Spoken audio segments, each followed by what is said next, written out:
رب اجعلني مقيم الصلاة ومن ذريتي ربنا وتقبل دعاء ربنا اغفر لي ولوالدي وللمؤمنين يوم يقوم الحساب.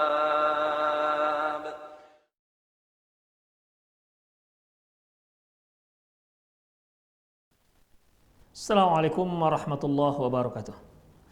Innal hamdalillah nahmaduhu wa nasta'inuhu wa nastaghfiruh wa na'udzu billahi min shururi anfusina wa sayyiati a'malina. May yahdihillahu fahuwal muhtadi wa may yudlil falan tajida lahu waliyyan mursyida. Asyhadu an la ilaha illallah wahdahu la syarika lah wa asyhadu anna Muhammadan 'abduhu wa rasuluhu alladzi la nabiyya ba'dah. Wa qala Allah subhanahu wa ta'ala يا أيها الذين آمنوا اتقوا الله حق تقاته ولا تموتن إلا وأنتم مسلمون يا أيها الذين آمنوا اتقوا الله وقولوا قولا سديدا يصلح لكم أعمالكم ويغفر لكم ذنوبكم ومن يطع الله ورسوله فقد فاز فوزا عظيما يا أيها الناس اتقوا ربكم الذي خلقكم من نفس واحدة وخلق منها زوجها وبث منهما رجالا كثيرا ونساء واتقوا الله الذي تساءلون به والأرحام إن الله كان عليكم رقيبا أما بعد إن أصدق الحديث كتاب الله وخير الهدي هدي محمد صلى الله عليه وسلم وشر الأمور محدثاتها وكل محدثة بدعة وكل بدعة ضلالة وكل ضلالة في النار. Para pemirsa Rosyad TV dimanapun Anda berada, alhamdulillah kita kembali bertemu dalam kajian kitab Nidaun ila Murabbin wal Murabbiyat. Kita masuk pada min adabil muallim wal muallimah. Adab seorang guru, baik guru laki-laki maupun guru perempuan.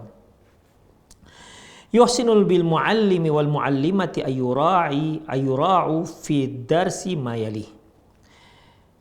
Bagi seorang guru sebaiknya memperhatikan di saat dia memperhatikan hal berikut di saat dia sedang mengajar. Yang pertama, ilqa'us salam 'ala tullabi hina dukhulihi, yaitu mengucapkan salam ketika dia masuk ke kelas bilafzin dengan mengucapkan assalamualaikum warahmatullahi wabarakatuh. La yajuzu ghairuha mislu sabah al-khair. Mislu sabah al-khair. Tidak boleh selain itu, ya. Jangan ucapkan selain itu seperti sabahul khair. Li'adami wurudiha fi syar'i, karena memang tidak ada ucapan ini dalam syariat kita. Wa ba'da tahiyatul Islam yajuzu yuqalu hadza ghairuh. Namun setelah ucapan assalamualaikum, Anda boleh mengucapkan selain itu. Artinya begini ikhwah. Ketika seorang guru masuk ke dalam kelas, maka yang harus dia ucapkan adalah ucapan tahiyatul Islam. Ucapan salam dalam Islam, yaitu assalamualaikum warahmatullahi wabarakatuh. Ini sudah lengkap. Ya, jangan diucapkan selamat pagi anak-anak, selamat siang anak-anak. Ini jelas ucapan yang melanggar ataupun bertentangan dengan syariat. Terkecuali kalau dia ucapkan ini setelah mengucapkan salam. Dia masuk, assalamualaikum warahmatullahi wabarakatuh, dijawablah salamnya oleh anak-anak yang di kelas, barulah boleh setelah itu dia katakan selamat siang anak-anak, selamat pagi, begitu. Demikian. Namun jangan dia tinggalkan ucapan assalamualaikum warahmatullahi ini. Demikian ikhwah rahimanallahu wa iyyakum. Kemudian wa 'alal muallimi ay yuwajjiha an-nadhar tullabi ila raddis salam bil lafzi wa 'alaikumussalam warahmatullahi wabarakatuh. Dan bagi seorang guru, arahkan anak-anak agar mereka menjawab salam, yaitu dengan lafaz wa'alaikumussalam warahmatullahi wabarakatuh. Jadi mereka diajarkan mengucapkan salam dengan cara yang benar dan juga menjawab salam dengan cara yang benar. Ya, kita mengucapkan salam ketika masuk ke dalam ruangan dengan ucapan yang benar, jangan disingkat-singkat, ya. Assalamualaikum warahmatullahi. Udah, si anak murid diajarkan bagaimana cara menjawab yang lengkap. Waalaikumsalam warahmatullahi wabarakatuh. Jadi kita sebagai seorang guru jangan masuk ucapkan salam tapi singkat-singkat. Assalamualaikum anak-anak. Assalamualaikum. Assalamualaikum itu tidak ada dalam bahasa Arab. Assalamualaikum. Bahkan sam itu sendiri artinya celaka. Lekum tidak ada dalam syariat. Ikhwah, ketahuilah bahwasanya kita ini sedang berdoa, mendoakan anak-anak murid kita agar senantiasa dijaga oleh Allah Subhanahu wa taala yang memiliki nama Assalam. Demikian ikhwah. Makanya jangan asal-asalan mengucapkan salam. Di dalam bahasa Arab berkurang huruf, bahkan berkurang panjang pendeknya akan merubah arti bahasa Arab itu sendiri. Beda dengan bahasa Indonesia. Orang Indonesia kalau dia katakan makan, makan, makan, artinya tetap makan, gak berubah. Tetapi kalau orang Arab, bahasa Arab berbeda ikhwah. Kul, kula, kuli, kulu, itu beda-beda. Ya. Demikian ikhwah. Idhab, idhaba, itu lain lagi artinya. Kalau idhab satu orang, idhaba berarti perintah untuk dua orang. Fa'akala, fa'akala, fa'akala, fa'akala. Beda lagi ikhwah. Ya. Maka makanlah dia satu orang. Fa'akala, maka makanlah dia dua orang. Itulah ikhwah rahimanallahu wa iyyakum. Jangan kita praktekkan bahasa Arab seperti bahasa Indonesia. Bahasa Indonesia panjang pendek tidak berguna dan tidak akan merubah arti. Seperti firman Allah Subhanahu wa taala, latus alunna yauma idzin 'anin na'im. Latus alunna yauma idzin 'anin na'im. 'Anin na'im. Lam di situ latus alunna merupakan kalimat kata penegas. Kalian pasti akan ditanya atas nikmat yang diberikan kepada kalian. Itu kalau lamnya dipendekkan. Latus alunna yauma idzin 'anin na'im. Tetapi kalau kita panjangkan latus alunna yauma idzin 'anin na'im, artinya berubah 180 derajat. Artinya kalian pasti tidak akan ditanya atas nikmat yang dianugerahkan kepada kalian. Itulah ikhwah kenyataannya. Makanya kita sebagai guru, ya, kita sebagai guru, terutama kita guru Indonesia yang bukan orang Arab, maka ketika kita masuk kelas, ucapkan dengan ucapan salam yang benar. Assalamualaikum warahmatullahi wabarakatuh. Ya, sekali lagi ikhwah, ini bukan sekedar ucapan salam, tapi ini merupakan doa. Ya. Kalau dalam bahasa Indonesia iya bisa disingkat-singkat met pagi, met siang. Orang paham maknanya dan artinya juga enggak berubah. Ya, artinya juga enggak berubah. Tapi bahasa Arab enggak seperti itu. Makanya sekali lagi kita tekankan bahwasanya seorang guru ketika dia masuk kelas ucapkan salam dengan ucapan yang benar, jangan asal-asalan. Ya, assalamualaikum, apa assalamualaikum tak ada dalam bahasa Arab assalamualaikum. Jadi bagaimana? Assalamualaikum warahmatullahi wabarakatuh. Dan ajarkan kepada si anak didik bagaimana cara menjawab salam yang benar. Waalaikumsalam warahmatullahi wabarakatuh. Wa alla yasmah li muallimin wal muallimatin biqiyamit tullab wat talibat inda dukhulid darsi lin nahyi al mutaqaddim fi risalatil muallim wa wajibuhu wa wajibi al muallimi wa wajibihi. Dan seorang guru tidak boleh membiarkan anak muridnya itu untuk berdiri ketika dia masuk. Mengapa demikian? Ya, karena adanya larangan sebagaimana yang sudah dibahas di kajian di dalam pembahasan yang sebelumnya. Demikian ikhwah.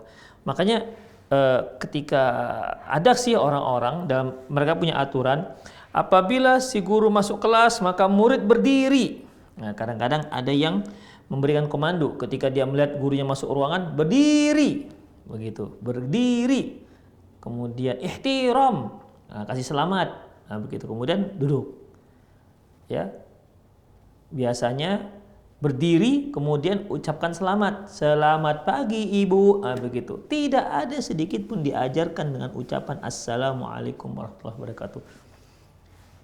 Ketika guru masuk, murid berdiri, ini saja merupakan satu hal yang dilarang oleh agama kita, ikhwah. Ya, ini satu perkara yang dilarang dalam agama kita. Demikian. Makanya murid-murid jangan ajarkan berdiri ketika guru masuk, walaupun alasannya untuk menghormati sang guru.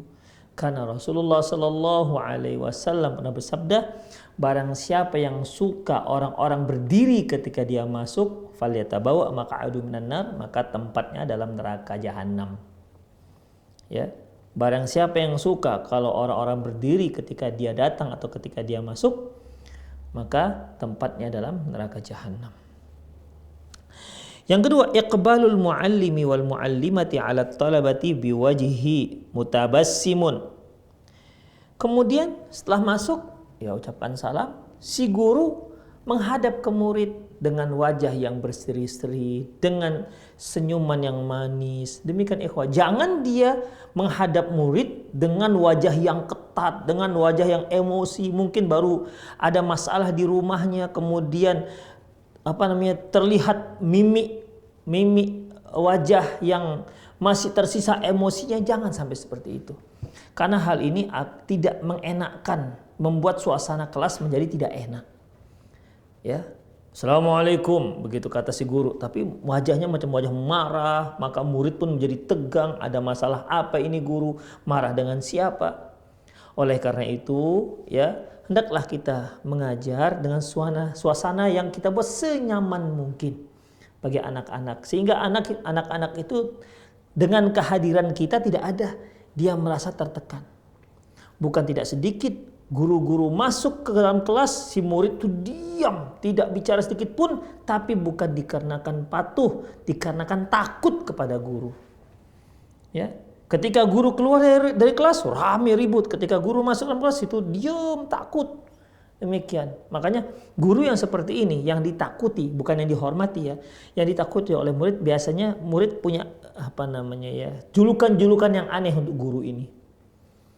Demikian ikhwah rahimanallahu wa iyyakum. Makanya, ya, ketika kita masuk dalam satu ruangan kelas, berilah senyuman yang manis kepada anak didik kita, sehingga kita melihat mereka senang, mereka juga melihat kita dalam keadaan senang. Masya Allah, guru kita hari ini lagi dalam keadaan gembira bertemu dengan kita, sehingga diawali dengan suasana yang sudah sangat cair, nyaman, begitu. Semoga itu merupakan awal dari pentransferan ilmu yang bermanfaat.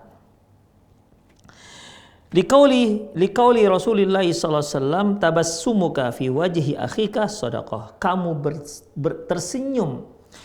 tersenyum, menyunggingkan senyuman di wajahmu untuk temanmu, itu merupakan sebuah sedekah. Demikian ikhwah, ya. Jadi banyak-banyaklah kita tersenyum dengan teman-teman kita, dengan anak-anak murid kita, dengan orang tua kita, dengan istri kita, dengan anak-anak kandung kita. Banyak-banyaklah tersenyum, karena hal itu, ya, karena suasana wajah seperti itu sangat disukai oleh teman-teman kita yang melihat kita. Ya, demikian ikhwah, teman-teman kita yang melihat kita. Jangan nampakkan wajah ketat, wajah tidak senang, wajah sedih, ya, dimana ketika seorang bertemu dengan kita membuat suasana diawali dengan suasana yang tidak nyaman. Jadi ikhwah, tersenyumlah, ya, tapi ingat, jangan senyum-senyum sendiri. Tabassumuka fi wajhi akhika sedekah, sungguh kamu tersenyum di hadapan saudaramu itu merupakan sedekah. Bagaimana kalau seandainya seorang ikhwan tersenyum di hadapan seorang akhwat? Sebenarnya ikhwah rahimanallahu wa iyyakum, hadis ini kan tidak membataskan antara laki-laki dan perempuan. Ya, tidak ada batasan. Boleh seorang lelaki tersenyum dengan seorang wanita juga demikian. Ya. Hukum asalnya boleh. Tetapi kalau sampai menimbulkan fitnah maka tidak dibolehkan. Jangankan sebuah senyuman ikhwah. Ucapan salam saja apabila dilontarkan dari seorang laki-laki kepada seorang wanita, seorang akhwat atau sebaliknya hingga akhirnya menimbulkan fitnah di hati mereka, maka tak boleh ucapan salam antara laki-laki dan perempuan. Namun jika fitnah itu tidak ada, maka kembali kepada hukum asal. An-nisa min syaqaiqir rijal, sesungguhnya wanita itu termasuk saudara kandungnya laki-laki, dengan artian hukum untuk laki-laki itu juga hukum untuk perempuan, kecuali ada pengecualian khusus di mana hukum ini khusus untuk perempuan atau khusus untuk laki-laki. Namun jika tidak ada dalil maka kembalikan ke hukum asal. Nomor 3, bad'ud darsi bi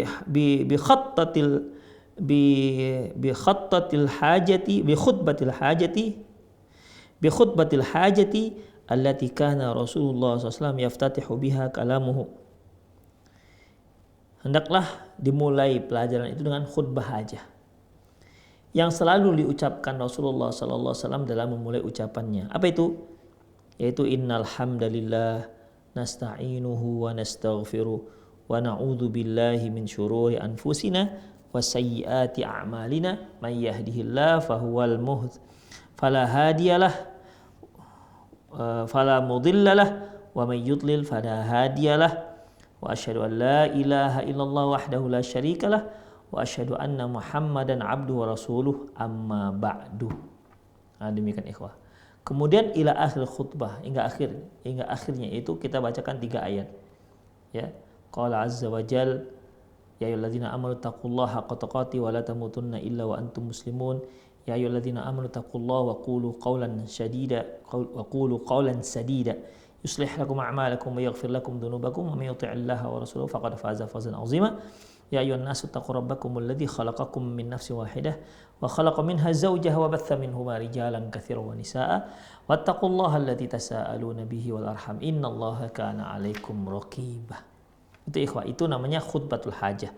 Jadi kita sebagai seorang guru, hari kita mengajar itu kita mulai dengan khutbatul hajah, karena ini isinya pujian dan sanjungan kepada Allah sekaligus mohon perlindungan kepada Allah dari keburukan-keburukan diri kita. Wa na'udzu billahi min syururi anfusina. Kami berlindung dari keburukan diri kami. Karena bisa saja ikhwah, ketika kita mengajar, kemudian ada seorang murid yang buat gaduh, mungkin kita bisa emosi. Mungkin emosi kita itu berlebihan sehingga memukul dia, yang seharusnya pukulannya tidak berbekas, akhirnya berbekas. Yang seharusnya tidak boleh kita tampar, akhirnya kita tampar. Itu namanya wa na'udzu billahi min syururi anfusina. Kami berlindung kepadamu dari kejahatan-kejahatan diri kita. Jadi diri kita ini ada unsur yang selalu yang mendorong kita berbuat kejahatan.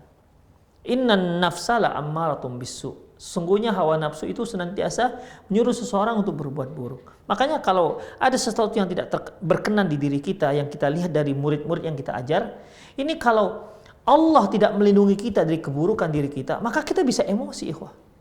Mungkin para pemirsa pernah ketika dia sekolah, guru emosi, lantas penghapus itu dilempar. Tahu sendirilah bagaimana penghapus zaman saya itu, penghapus itu kayu, penghapus papan tulis, kayu, bawahnya ada semacam karpet. Ya, itu kalau dilempar kena kening, Masya Allah itu.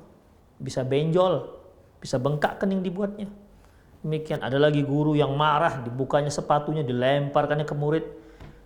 Atau dia sedang bawa mistar yang roll yang panjang itu, kemudian dipukulkannya ke murid. Bisa saja seperti itu ikhwah, terjadi. Ya, kenapa? Karena pada diri kita ada sesuatu yang mendorong kita berbuat buruk. Makanya sebelum kita mengajar, kita berdoa kepada Allah, wa na'udzu billahi min syururi anfusina wa sayyiati a'malina. Ya Allah, kami berlindung kepadamu ya Allah dari keburukan yang ada pada diri kami dan perbuatan-perbuatan buruk yang kami lakukan. Oleh karena itu para guru rahimani Allah wa iyyakum, jangan lupa doa ini sebelum memulai pelajaran. Ya, sebelum memulai pelajaran. Semoga Allah Subhanahu wa taala ketika melindungi kita, menjaga emosi kita sehingga kita bisa mengendalikan ketika kita melihat ada hal-hal yang tidak berkenan di hadapan kita, yang kita lihat dari yang kita jumpai dari murid-murid anak didik kita. Demikian ikhwah rahimanallah wa iyyakum. Yang keempat, isti'malu kalamit thayyib ma tullab. Gunakan ucapan-ucapan yang baik bersama anak-anak didik. Seperti yaqulu talib lil muhsin. Yaqulu li talibil muhsin. Ketika seorang guru berkata kepada seorang murid yang mungkin dia telah berhasil menjawab atau berbuat baik atau hal yang lain yang menyenangkan, kita katakan ahsanta barakallahu fik. Ahsanta, masya Allah kamu baik. Kamu telah berbuat baik. Ahsanta, kamu baik, kamu benar. Barakallahu fik, semoga Allah Subhanahu wa taala senantiasa memberimu berkah. Ini kan doa, ikhwah. Ya, doa. Kemudian wa yaqulul talib mukhti, dan berkata kepada si murid yang salah, yaitu aslahakallah wa hadak, semoga Allah memperbaikimu dan memberimu hidayah. Masya Allah. Jadi itu semua seorang guru yang Masya Allah, seorang guru yang muslim yang mengerti minhaj dalam mengajar, isi daripada ucapannya itu ilmu yang berbobot. Kalaupun sesuatu yang membuat dia tak senang, dia malah mendoakan, bukan mencaci maki. Berapa banyak kita lihat ketika guru-guru itu marah, dia mengeluarkan caci maki. Kamu dasar orang bodoh, anak bodoh, begitu kan? Bandel sekali, nakal sekali. Ini ucapan-ucapan yang sebenarnya tidak layak diucapkan seorang guru di hadapan murid. Ya, tidak layak, ikhwah. Padahal guru itu merupakan uswatun hasanah, suri tauladan yang baik bagi muridnya. Jangan sampai dari lisan si guru mengucapkan ucapan yang tak baik. Kalimat-kalimat celaan, cercaan, hinaan, merendahkan si murid. Jangan, ikhwah. Hitam, sini kau dulu, misalnya. Dasar bodoh, itu yang bodoh-bodoh tuh sini. Allahu Akbar, la ilaha illallah. Nggak dibolehkan, ikhwah. Ya. Kamu bandel kali kamu ya, misalnya begitu ya. Sudah berapa kali ibu katakan, sudah berapa kali bapak katakan. Kalimat-kalimat kamu bandel, kamu nakal, kamu bodoh, kamu apalagi. Kamu, kalau dulu di zaman saya sekolah dulu ada yang gaboh, gajah bodoh, itu dia. Sudahlah gede, badannya paling gede, bodoh lagi. Demikian, dasar kamu gaboh misalnya. Ikhwah, ini satu hal yang dilarang, terlarang seorang guru mengucapkan ucapan-ucapan seperti ini. Nanti si murid akan meniru. Cobalah nanti ketika si guru mengatakan itu yang gaboh, yang gajah bodoh, itu akan direkam oleh murid-murid dan dia akan diucapkan berulang-ulang di luar kelas. Setiap kali ucapan itu diulang-ulang, maka si guru mendapatkan dosa jariah karena itu murid merekam dari ucapan guru. Demikian, ikhwah. Tapi ketika kita sebagai guru mengucapkan ucapan yang baik, lemah lembut, aslahakallah, kita lihat anak murid kita kok susah sekali fahamnya, aslahakallah, hadakallah, semoga Allah memudahkan kamu belajar nak, begitu. Ini isi doa, Allahu Akbar, itu bisa menyentuh, ya, bisa menyentuh hati sang murid. Demikian, ikhwah. Ya, daripada cacian, makian, sumpah serapah, sama sekali nggak ada gunanya, malah akan menimbulkan dosa. Demikian, ikhwah rahimanallahu wa iyyakum. Fa Rasulullah sallallahu alaihi wasallam yaqul, Rasulullah SAW bersabda, kalimatut thayyibah shadaqah. Ucapan yang baik itu merupakan sebuah sedekah. Hadis diriwayatkan oleh Imam Bukhari dan Muslim. Ya, insyaallah. Nomor 5, ijtinabul kalamil ladzi fihi tajrih wal istihza. Jauhkan ucapan-ucapan yang mengolok-olok ataupun yang menghina ataupun mencela. Li'anna tullaba yata'allamuna minal muallim kalamat thayyib wala kalamat sayyi. Kalimat sayyi, karena sesungguhnya murid itu akan belajar dari gurunya baik ucapan baik maupun ucapan yang buruk. Mereka akan ngerekam semuanya. Nomor 6, tanbihut talabati an-naimin wal mutasyaghilin bi ghairi durusihim. Kemudian ingatkan murid-murid yang mungkin ketika belajar dia tidur. Ya kan ada begitu, ikhwah. Ketika kita ngasih pelajaran dia tidur di belakang. Demikian ikhwah. Mungkin karena ngantuk sekali, ingatkan dia. Ya, ingatkan, jangan dihina. Kamu ini asik tidur saja. Kalau belajar tidur. Kalau ujian nggak pandai begitu. Kalimat-kalimat seperti ini kalimat-kalimat yang menghinakan. Ya. Saya kira tidak ada murid yang sengaja datang ke sekolah sengaja niatnya untuk tidur. Pada sungguhnya ikhwah, murid-murid itu pun gak kepingin tidurnya di kelas. Ya. Sekali lagi tidak ada seorang murid pun yang sengaja datang ke sekolah tujuannya tidur. Pasti untuk belajar. Tapi dikarenakan satu hal, mungkin dikarenakan dia tidurnya kemalaman sehingga ketika belajar dia ngantuk. Ya, ketika belajar dia ngantuk. Jangankan para murid, para ustadz saja ketika dia belajar, ya berhadapan dengan syekhnya, gurunya, ada juga yang ngantuk-ngantuk. Demikian. Jadi bukan berarti sengaja mau ngantuk, tapi yang ngantuk itu datang. Allahu alam, apakah itu anugerah apa enggak, Allahu alam. Tapi begitulah. Jadi kita ingatkan, kita lihat murid itu ngantuk begitu.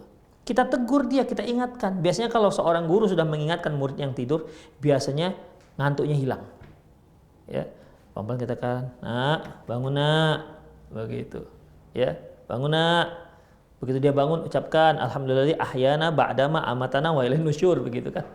Ketika dia sudah mengucapkan itu, hilang ngantuknya. Kenapa? Ternyata gurunya sudah ada di belakangnya ataupun di depannya. Demikian, bantu dia untuk menghilangkan rasa kantuknya. Suruh dia misalnya cuci muka atau suruh dia berwudu misalnya, bantu dia ikhwah. Jangan malah dihina-hina di depan teman-temannya. Demikian, dasar kamu tak berguna, kalau ujian ponten rendah, kalau belajar kamu tidur. Demikian, disuruh jawab tak pandai jawab. Jangan seperti itu, ya, menghina dia. Jadi ingatkan anak-anak murid yang suka tertidur, ya, ingatkan supaya dia bisa menghilangkan ngantuknya, ataupun yang sibuk dengan yang lain. Jadi kita ngajar, dia sibuk ngobrol atau sibuk main apa di belakang. Ini biasa murid-murid yang duduk di belakang ini. Demikian, ya, ingatkan mereka, jangan. Demikian. Kemudian awal ladzi yatakallamuna fid darsi ma'a ba'd, atau ingatkan juga murid-murid yang ngobrol. Kita menulis di papan tulis, dia ngobrol di belakang. Awas. Demikian ikhwah, kadang-kadang suara obrolnya pun sampai ke depan. Kita ingatkan, jangan dia ngomong, nah jangan ada ngomong. Begitu, ingatkan sekali dua kali, kalau enggak masih tetap aja, suruh dia ke depan, suruh dia berdiri di depan. Demikian ikhwah. Ya, jadi ya enggak masalah kita suruh dia berdiri ke depan sebagai hukuman. Demikian ikhwah rahimanallahu wa iyyakum. Selanjutnya, tanzimul as'ilati fid durus. Hendaklah pertanyaan itu hendaklah teratur. Fala yasmah lit-talibi bis-su'ali qabla talabil idzn. Jangan biarkan seorang murid untuk bertanya sebelum dia tunjuk tangan dulu, izin dulu. Wala yujabu an su'alihi, dan jangan dijawab. Jadi kalau mau nanya, tunjuk tangan. Pak, tanya, begitu. Izin tanya misalnya. Ya, kalau ada yang langsung nanya tanpa tunjuk tangan, enggak usah digubris misalnya ikhwah. Sebab kalau masing-masing seperti itu, nanya langsung dengan masing-masing memulai pertanyaannya, entah siapa yang memulai, ini bisa buat gaduh suasana kelas. Makanya beri peraturan, yang mau bertanya tunjuk tangan, nanti siapa yang bapak tunjuk dia bertanya. Demikian, jadi teratur semua ya. Tidak semua tunjuk tangan langsung ngomong, enggak, ya. Tapi kita yang tunjuk siapa yang kita beri izin untuk bertanya, dialah yang bertanya. Yang 8, mura'atul muallimin wal muallimatul adab al-islamiyah liyata'allamaha at-tullab wat talibat. Hendaklah para guru itu memperhatikan adab-adab Islam dan mengajarkannya kepada murid-murid. Fa idza atasa al-muallim falyahmidillah wal yaqul lahu min janibihi yarhamukallah. Apabila si guru itu bersin dan dia mengucapkan alhamdulillah, maka hendaklah orang yang ada di sampingnya ataupun yang mendengarnya mengucapkan yarhamukallah. Fayujibul atis, kemudian guru yang bersin tadi kembali memberikan jawaban yahdikumullah yuslihu balakum. Demikian. Ya, terkadang kita sedang ngajar nih, tiba-tiba kita bersin. Kita katakan alhamdulillah. Mungkin karena murid-murid kita ini masih sangat awam, tidak mengerti apa jawabannya, kita ajarkan. Bapak, ibu atau anak-anak, misalnya kalau seandainya ada seorang yang bersin dan mengucapkan alhamdulillah, maka kita mengucapkan apa? Yarhamukallah. Ajarkan anak-anak seperti itu. Sehingga ketika kita bersin berikutnya, mereka bisa kita ingatkan. Kita bersin misalnya, alhamdulillah.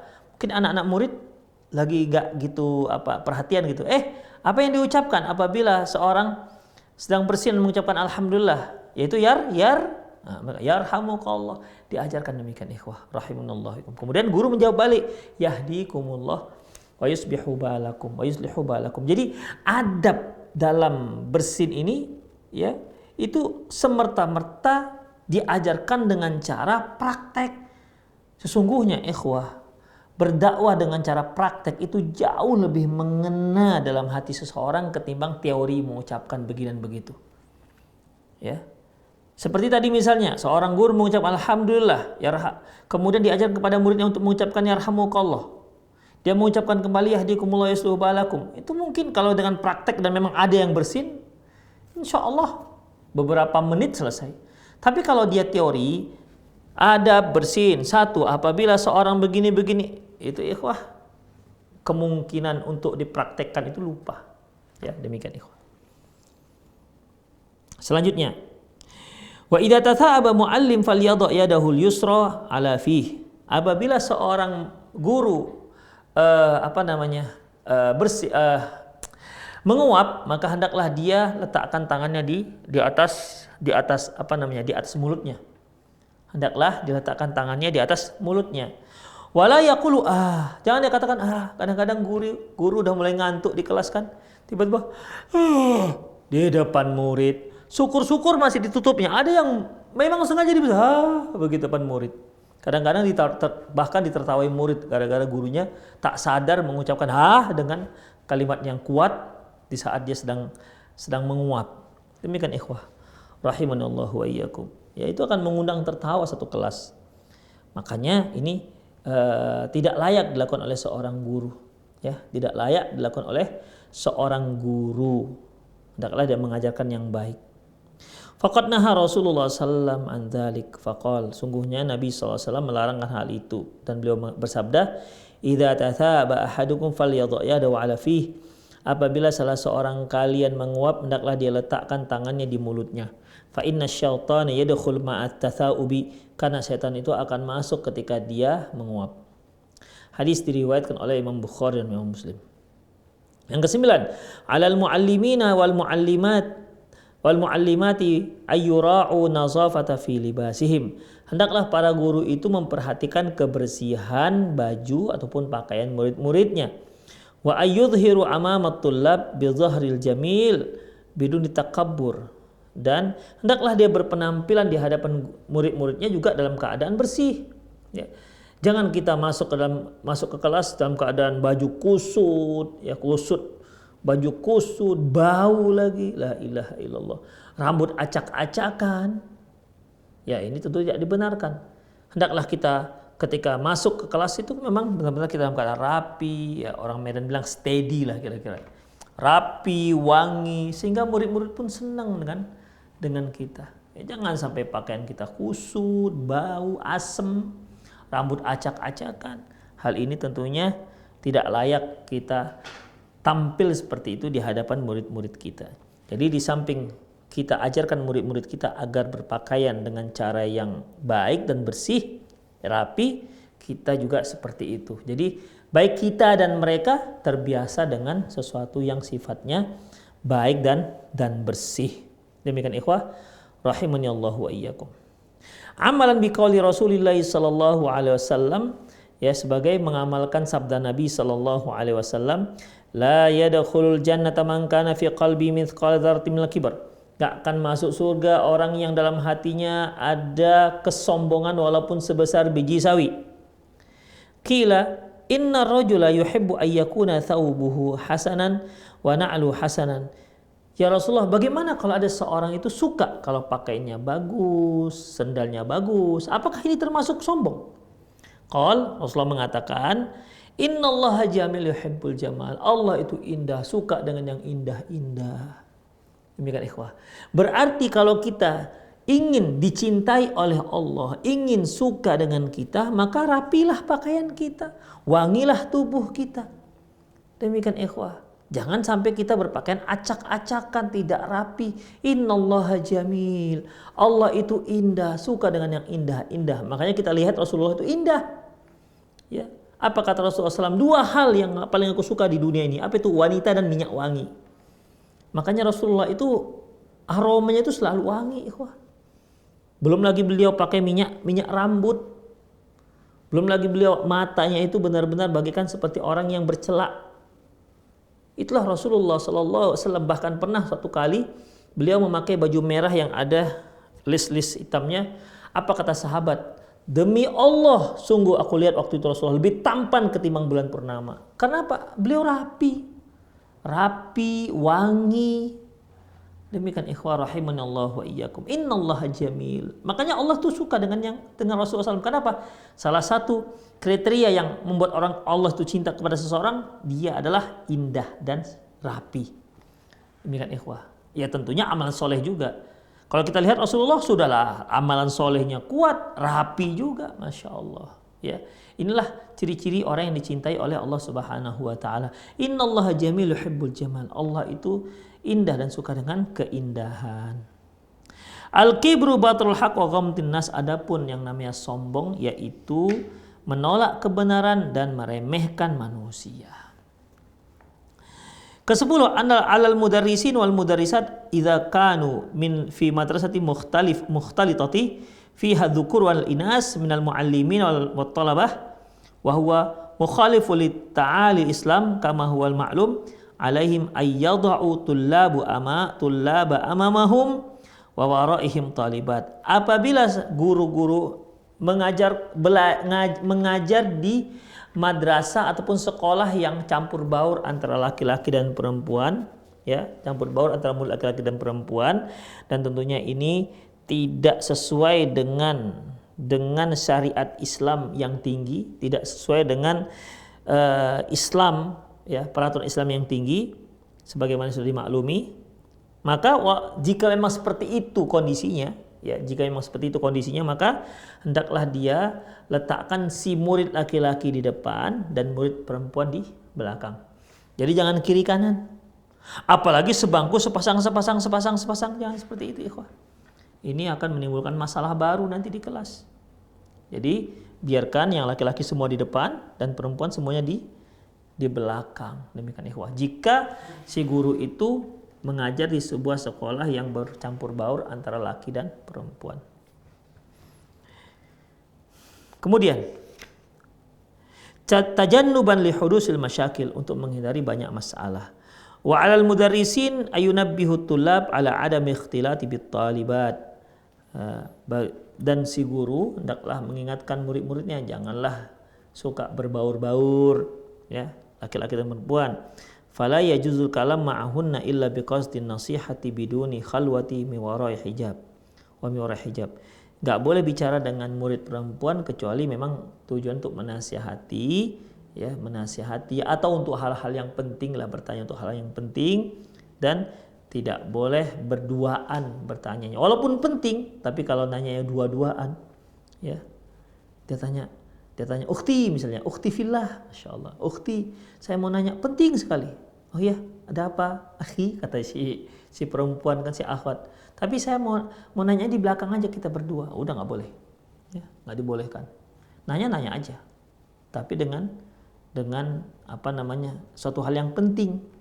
Demikian ikhwah rahimanallahu wa iyyakum. Dan di situ tidak boleh berdua-duaan.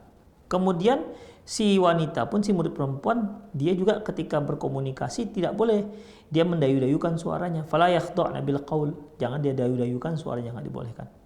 Demikian ikhwah. Kalau dia boleh dia pakai cadar, pakai cadar. Ya, wa mi wara'i hijab, atau di balik tabir. Wa al mudarrisat alla yakhtalitna bil mudarrisin. Nah, untuk guru perempuan juga jangan suka gabung-gabung dengan guru-guru laki-laki. Nanti di situ ada guru laki-laki duduk, dia pun campur di sana, ikut nimbrung, bicara, ngobrol. Demikian juga adanya guru-guru perempuan, datang guru laki-laki 1 orang atau 2 orang ikut nimbrung ngobrol di situ bersama mereka. Demikian ikhwah. Wa ayyajlisna fi makanil munazil hafadhun 'ala syarafihinna wa afafihinna min ikhtilat. Hendaklah guru perempuan punya majelis khusus untuk menjaga kemuliaan mereka dan kesucian mereka dari ikhtilat. Wala min wajibat wa kana min wajibati wazarati tarbiyati ayyufassila madarisil banin wal banati amalan bi ta'alimil Islam. Bagi menteri pendidikan wajib bagi mereka untuk memisahkan antara madrasah laki-laki dan madrasah perempuan untuk mempraktekkan metode pengajaran Islam. Waqad tabbaqat as-Saudiyah al-fasl. Sungguh negara Saudi Arabia telah mempraktikkan hal ini, yaitu memisahkan antara madrasah perempuan dengan madrasah laki-laki. Jadi dalam satu sekolah itu tidak ada laki-laki, tidak ada campur laki-laki perempuan. Untuk perempuan sekolah khusus perempuan semua, untuk laki-laki sekolah khusus untuk laki-laki semua. Yang perempuan yang diajarkan oleh semua guru perempuan, yang laki-laki diajarkan oleh guru laki-laki semuanya. Fanajahat wa ansa'at ri'asati ta'alimil banat, sehingga mereka itu pendidikan mereka itu berhasil, ya. Berhasil dalam memberikan pendidikan bagi kaum wanita. Li israfi ala ta'alimit talibati fi jamil marahil, ya, dengan pantauan, di bawah pantauan memantau pendidikan anak perempuan dari semua tingkatan, dari tingkatan TK, SD, SMP, SMA, dan kuliah. Fahafidhat talibat min masyakil tullab bil fasli bainahuma, sehingga permasalahan, ya, dengan dipisahkannya antara sekolah laki-laki dengan sekolah perempuan berarti meredam permasalahan antara murid perempuan dan murid laki-laki. Ya, kalau sudah bercampur biasanya mereka pacaran lah, yang apalah kita tidak tahu. Wa ma mislu madarisil mukhtalitat illa kama qila. Tidaklah sekolah-sekolah yang bercampur baur antara laki-laki perempuan kecuali seperti yang dikatakan syair, alqahu fil yammi maktufan. Dia melemparnya ke air dengan tangan terikat ke belakang. Wa qala lahu iyyaka anta batalla bil ma. Lantas dia katakan, hati-hati jangan sampai basah. Ya, seseorang yang diikat temannya dari di belakang, kemudian ditolakkannya ke dalam air. Lantas yang menolak ini mengatakan, hati-hati ya jangan sampai basah. Nah, gimana? Ya. Kalau dia tangannya tak terikat, ditolakkannya ke dalam air, mungkin airnya nggak dalam, masih bisa nggak basah karena dia bisa ganjal dengan tangannya. Tapi kalau tangannya dia ikat di belakang, kemudian dia lemparkan ke air, lantas dia katakan hati-hati jangan sampai basah, ya itu sama aja artinya dia menegakkan benang basah. Berarti nggak akan mungkin seorang yang tangannya terikat di belakang kemudian dilemparkan ke air dia nggak basah, itu pasti basah. Demikian ikhwah. Walaupun airnya sedikit misalnya, hanya sejengkal misalnya, tetap akan basah. Kenapa? Dia nggak bisa menggunakan tangannya untuk mengganjal dirinya agar tidak basah. Kenapa? Karena tangannya terikat ke belakang. Demikian ikhwah rahimanallahu wa iyyakum. Itulah 10 adab guru di hadapan murid-muridnya. Demikian aku qouli hadza wa astaghfirullah li wa lakum wa lisal muslimin innahu huwal ghafurur rahim. Bagi para pemirsa yang ingin bertanya, Anda bisa mengirimkan pertanyaan melalui nomor yang sudah tertera, atau jika Anda ingin telepon langsung silahkan Anda bisa telepon langsung dengan nomor yang sama, atau Anda juga boleh kirimkan ke nomor saya ini langsung, yaitu dalam pertanyaan WhatsApp, yaitu dengan 0813 600 600 61 0813 600 600 61. Assalamualaikum Ustaz, dari hamba Allah di Palembang. Ustaz, pada hari Jumat sebelum khatib naik mimbar, salat apa yang harus dilakukan ya Ustaz? Jazakumullah khairan. Para sahabat ketika mereka datang ke masjid itu datang pagi-pagi. Ya. Mereka datang pagi-pagi dan memang sunnahnya seperti itu. Ya, sunnahnya seperti itu. sebelum Jumat mereka datang pagi-pagi untuk mendapatkan fadilah, keutamaan berpagi-pagi bergegas datang ke salat Jumat. Rasulullah sallallahu alaihi wasallam mengatakan, "Man ata fi sa'atil ula fa ka'annama qarraba badanah." Barang siapa yang datang pada saat yang pertama maka dia mendapatkan pahala seperti berkorban seekor unta. Wa man ja'a fi sa'ati tsaniyah fa ka'annama qarraba baqarah. Dan barang siapa yang datang pada saat yang kedua maka dia mendapatkan pahala seperti berkorban seekor sapi. Wa man ja'a fi sa'ati tsalitsah fa ka'annama qarraba kabsyah. Dan barang siapa yang datang di saat yang ketiga maka dia mendapatkan pahala seperti berkorban seekor kambing. Wa man ja'a fi sa'ati rabi'ah. Dan barang siapa yang datang pada saat yang keempat fa ka'annama qarrabat dajajah, maka dia mendapatkan pahala seperti berkorban seekor ayam. Demikian ikhwah. Sudah? Ketika dia sampai ke masjid, maka yang harus dia lakukan itu sholat 2 rakaat, sholat mutlak 2 rakaat, terus 2 rakaat sampai khatib naik ke atas mimbar, dan setelah itu dia pun mendengar adzan dan menyimak khatib, ya, dan menyimak khatib memberikan khutbahnya. Jadi ikhwah rahimanallahu wa iyyakum, ya, tidak ada sunnah qabliyah sebelum Jumat. Mengapa demikian? Ingat, pada zaman Rasulullah adzan hanya 1 kali. Kapan 1 kali itu? Di saat waktu sudah masuk. Setelah khatib duduk di atas mimbar, khatib naik ke atas mimbar, assalamualaikum warahmatullahi, kata si khatib, dia pun duduk, dan setelah itu dikumandangkanlah adzan. Hanya ada adzan 1 kali ini. Setelah adzan, khatib berdiri dan memberikan khutbahnya. Demikian. Adzan ini dikumandangkan setelah masuk waktu, bukan sebelum. Demikian ikhwah. Dan para sahabat ketika selesai adzan berkumandang, mereka mulai mendengar khutbahnya Rasulullah sallallahu alaihi wasallam. Tidak ada seorang pun di antara mereka setelah mereka mendengar adzan, ya tadinya dia sudah sampai di masjid, sudah duduk, adzan berkumandang, tidak ada di antara mereka yang begitu khatib memberikan khutbahnya dia pun naik untuk sholat qobliyah. Gak ada ikhwah, karena emang gak ada sholat qobliyah. Seandainya ada, tentunya setelah adzan itu berkumandang, ingat karena adzan itu hanya 1 kali, ketika waktu masuk, tentunya para sahabat akan berdiri rame-rame untuk sholat qobliyah, tapi nggak ada ikhwah. Ya, nggak ada. Demikian ikhwah rahimanallahu wa iyyakum. Adapun hadis Sulaik al-Ghatafan radhiyallahu anhu itu sholat tahiyah masjid, bukan sholat qobliyah Jumat. Demikian ikhwah. Kalau dia sholat dulu baru adzan hanya 1 kali. Kalau sebelum adzan berarti belum masuk waktu sholat. Dan sholat qobliyah tidak boleh dilakukan kecuali setelah masuk waktu sholat. Demikian ikhwah. Jadi hadis-hadis yang ada yang menyebutkan ada sahabat sholat 2 rakaat itu bukan sholat qobliyah, itu merupakan sholat tahiyatul masjid. Pernah Rasulullah ketika berkhutbah tiba-tiba masuk seseorang, dan Rasulullah ketika khutbah berkata, "Shalaita raka'atain?" Kamu sudah sholat 2 rakaat? Belum, kata si sahabat tadi. Dia karena masuk langsung duduk. Kamu sudah sholat? Kata Rasulullah, belum ya Rasulullah. Dirikum sholli raka'atain, dirilah dan sholat 2 rakaat. Demikian ikhwah rahimanallah. Itu adalah sholat tahiyatul masjid, bukan sholat qobliyah. Assalamualaikum Ustaz. Ana dari hamba Allah dari Padang.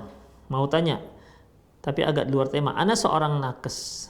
Kadang pasien yang ana layani adalah laki-laki. Bagaimana hukumnya Ustaz?